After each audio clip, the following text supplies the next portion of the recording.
Advocate Mukherjee বলুন। কি অবস্থা? অবস্থা খুব একটা ভালো নয়। আমি ঠিক বুঝতে পারছি না কালকে কোর্টের ডেট। অ্যাডভোকেট মুখার্জি, আমার মনে হচ্ছে যে এবারে আপনার কেসটা আপনাকে নিজেকেই লড়তে হবে। গীতা পৌঁছতে পারবে না। আপনি কি কি বলছেন কি? আরে গীতা যদি কালকে অ্যাপিয়ার না করে তাহলে তাহলে আমার জেল হয়ে যাবে, আমি নিশ্চিত। আরে একজন ডাক্তার যেরকম নিজের ডাক্তারি করতে পারে না, একজন লয়ারও সেরকম নিজের কেস। আমি কি আর্গুমেন্ট কি করব? আমার সব ভুলেই যাচ্ছে। আমার হাতে আর কিছু নেই। গীতা সব জানে, গীতা খুঁটিনাটি সব জানে। আমি কি করব আমি জানি না। আমি বুঝতে পারছি না, আমি জানি না। দেখুন অ্যাডভোকেট মুখার্জি, আপনি কিন্তু একজন অসাধারণ অ্যাডভোকেট। আপনার কাছে অসম্ভব বলে কিছু নেই। আপনি শুনুন, আপনি আজকে সারা রাত ধরে স্টাডি করুন আর কালকে সকালবেলা প্লিজ প্লিজ কোর্টে চলে আসুন। আপনাকে জিততে হবে অ্যাডভোকেট মুখার্জি, যে করে হোক আপনাকে জিততে হবে। আইনকে জিততে হবে, সৎকে জিততে হবে, আর অসতের পরাজয় চাই। নইলে গীতার যখন জ্ঞান ফিরবে তখন তাকে কি জবাব দেব? যে বলবো যে ওর শ্বশুর জেলে আছে? দেখুন অ্যাডভোকেট মুখার্জি, আমাদের দিক থেকে যত রকম সহযোগিতা করার আমরা করব। আর আপনি কিচ্ছু চিন্তা করবেন না। আচ্ছা, এটা এটা এই হয়েছে, এটা এফআইআর করা হয়েছে? সমস্ত কিছু হয়ে গেছে। আমি সমস্ত কিছু গুছিয়ে নিয়েছি। চার্জশিট ফ্রেম হয়ে গেছে এবং 3 জনকে অ্যারেস্টও করা হয়ে গিয়েছে। আমি যাব না, এখন আসবেন না। কেন?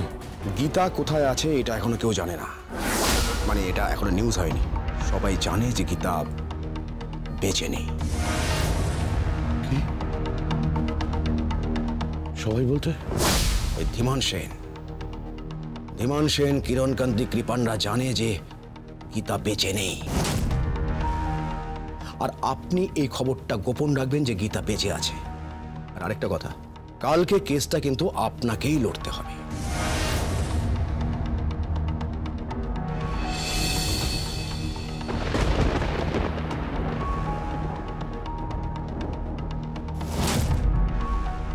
কে?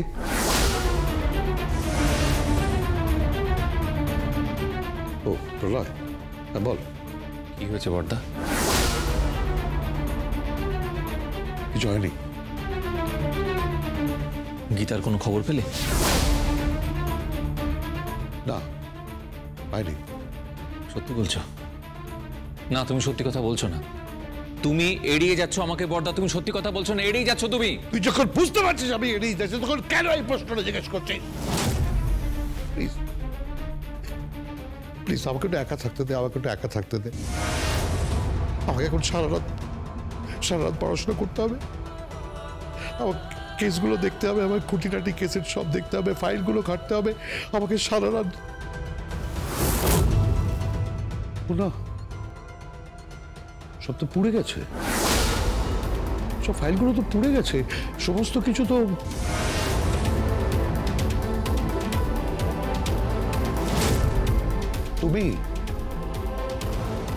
তুমি সবকিছু সর্বনাশ করে দিয়েছ। তুমি আমার বড় ছেলের সর্বনাশ করেছো, তাকে সারা জীবনের জন্য অসুখী করে দিয়েছ। আর আমাকে তোমার জন্য জেলে যেতে হবে।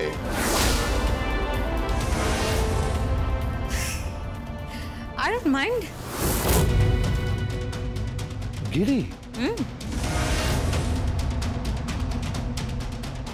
I don't mind.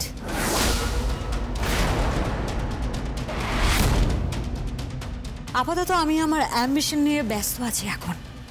আমি একটা ফ্যাক্টরি করতে চলেছি আর সেখানে ইনভেস্ট করবেন ধীমান সেন।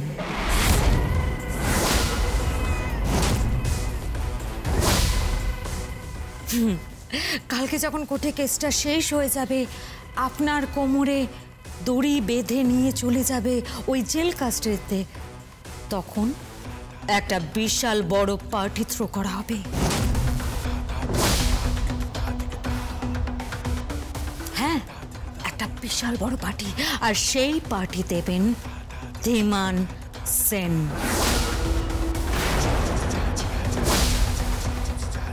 বুঝতে পেরেছেন? আর সেই পার্টিতে ওনার কোম্পানির শেয়ার হোল্ডার হিসেবে জয়েন করছে এই গিনি মুখার্জি।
গীতা, প্লিজ গীতা, গীতা তোমাকে বাঁচতে হবে। গীতা, তুমি তো বারবার ফাইট করে এসছো, ফাইট ব্যাক গীতা। তোমাকে বাঁচতে হবে আমার জন্য, তোমাকে বাঁচতে হবে আমাদের পরিবারের জন্য, তোমাকে বাঁচতে হবে সব অসহায় মেয়েদের জন্য, পদ্মর জন্য, মেহেকের জন্য, সবার জন্য। যারা বিচার পাচ্ছে না সেই সব মেয়েদের পাশে কে থাকবে? তুমি না থাকলে কে দাঁড়াবে বলো? তুমি না থাকলে কে বলবে বলো? কোর্টের ভেতরে আমার মুখ চলে আর কোর্টের বাইরে হাত চলে। প্লিজ গীতা, প্লিজ, তোমার এই শাসনের হাতটা প্রয়োজন আছে। প্লিজ, তুমি না থাকলে কালকে আমার বাবার জেল হয়ে যাবে। গীতা, গীতা, প্লিজ।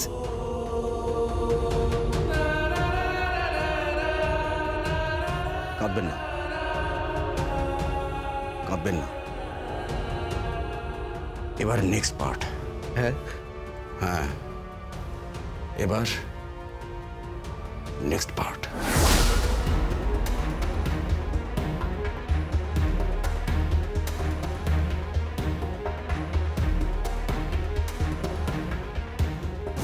হ্যালো, কৃপান, স্বস্তিক মুখার্জি। হঠাৎ স্বস্তিক বাবু ফোন করেছে? আমার স্ত্রী কোথায়? বলতে পারবো না। তুমি সব জানো। মেহেক আমাকে বলেছে, মেহেক আমাকে বলেছে যে গীতা তোমার সঙ্গে মিট করতে গেছিল। বলো আমার গীতা কোথায় আছে, না হলে কিন্তু আমি আইনের আশ্রয় নিতে বাধ্য হব। আমি কিন্তু তোমার নামে এফআইআর করব, আমি তোমাকে কোর্টেও নিয়ে যাব। যা খুশি তাই করো, যা খুশি তাই করো, বাট যোগফল শূন্য মাই ডিয়ার স্বস্তিক মুখার্জি।